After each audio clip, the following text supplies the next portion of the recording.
IA par jour, lettre 22. Par une IA par jour. Bienvenue à toutes et tous sur cette 22e lettre d'unéaparjour.fr. Cette semaine nous sommes près de 2200 à vous retrouver. Je suis Bertrand Formet, je partage une application d'IA générative chaque jour sur le site et cette lettre chaque samedi. Ski ou raquettes sont chaussées. Alors lançons-nous sur la piste avec les publications de la semaine sur le site, le focus et des lectures partagées. Première étape sur la piste avec les applications de la semaine où l'on retrouve de la création de chatbots vidéo, du montage des vidéos, de la génération de cartes mentales, de la production de vidéos explicatives, de la rédaction de documents latex, les réponses de plusieurs modèles de langage synthétisés et des développements d'applications web. Anam pour créer des chatbots interactifs avec avatars vidéo et voix personnalisables.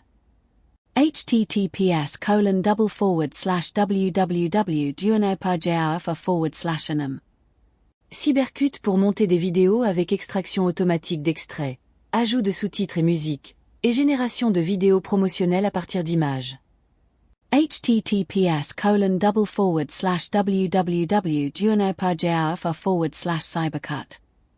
Mindmaclass pour générer des cartes mentales et des exercices de révision, quiz, flashcards, à partir d'un texte ou d'une instruction. https://www.duoneparjaf/mindmaclass. Lead pour transformer des documents ou présentations en vidéos explicatives avec avatar et voix.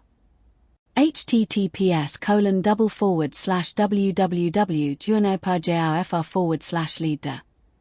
Prism pour rédiger et compiler des documents latex avec assistance IA, revue des modifications et export en PDF. https://www.duoneparjaf/prism. LLM Council pour synthétiser les réponses de plusieurs modèles de langage en une seule réponse optimisée, idéal pour des requêtes complexes. https://www.duoneparjaf/llm-council. Chef by Convex pour générer des applications web complètes avec base de données, à partir d'une simple instruction, avec vérification et correction du code. https://www.duoneparjaf/chef-by-convex. Roulement de tambour pour le focus de la semaine. Même si plusieurs pourraient être possibles, je suis sûr que certaines et certains l'ont déjà anticipé. Cette semaine je retiens Mindmaclass. Rien que sa genèse et sa démarche de création méritent déjà que l'on s'y intéresse. Son auteur a voulu regrouper dans une application les fonctionnalités de carte mentale dont il avait besoin dans sa pratique professionnelle. Au lieu de la développer pour lui seul ou d'en faire un outil fermé et sur abonnement, il en fait profiter le plus grand nombre en mettant le code de la partie carte mentale à disposition sur la forge des communs numériques et en permettant un accès facilité à la version en ligne augmentée de fonctionnalités d'IA générative. Bien qu'orientée éducation, l'application est utilisable par toutes et tous sans compte et gratuitement.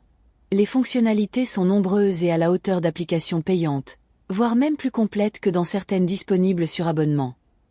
Hébergement en France, des fonctionnalités IA avec un petit modèle de langage Mistral, sans compte, open source, partageable et collaboratif, tout est orienté éthique et partage. Une application et une démarche à soutenir. Beaucoup de lectures de la semaine. Le filtrage n'a pas été simple. Antonio Casilli met en avant le travail artistique d'Albertine Meunier autour du profilage publicitaire par les chatbots pour alerter sur la récolte de données personnelles. Je vous conseille la création de votre propre JSON profiling publicitaire comme indiqué par Albertine Meunier. Cela peut être surprenant. Québec encadre l'usage de l'IA dans la fonction publique sur la presse.ca. En Albanie, les créateurs de la ministre virtuelle anticorruption se retrouvent au cœur d'un scandale de corruption sur Libération. Microsoft met de l'IA partout, y compris dans Paint et le bloc-notes Chronique Net Plus Ultra sur France Inter. Comme la semaine dernière, encore un article très intéressant d'Hubert Guillot sur les imaginaires et les mythes de l'IA dans la dernière lettre de Café IA. On retrouve également Arthur Sarrazin déjà cité, ici avec un glossaire pour faire comprendre aux machines les ambiguïtés sémantiques. L'Arcom a publié la 2e édition de son rapport Les Français et l'information, où l'on apprend à partir de la page 28 de la synthèse que 20% des Français utilisent des outils d'IA pour s'informer au moins une fois par semaine, 38% des moins de 25 ans. Une séquence pédagogique pour accompagner la construction d'un regard d'auteur par Nicolas Bagné mise en avant par Jean-Michel Lebeau dans le café pédagogique. Pour des élèves de lycée mais peut-être aussi pour chacun de nous. State of Mozilla, en anglais, où il est beaucoup question d'IA et où le positionnement de la Fondation sur le sujet est développé dans un manifeste, par des outils, la constitution d'une alliance rebelle et dans une feuille de route pour 2026. On arrive à la fin de cette 22e balade. Mais vous pouvez encore réagir avec le sondage de la semaine. Laissez un commentaire ou m'écrire sur contact@uneaparjour.fr et les réseaux.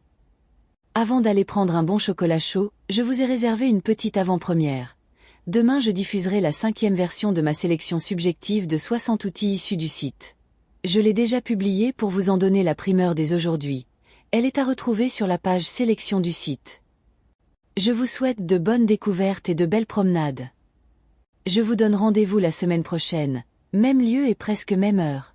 Parce qu'une IA par jour, c'est un article chaque jour sur uneaparjour.fr et une lettre par semaine directement dans votre boîte.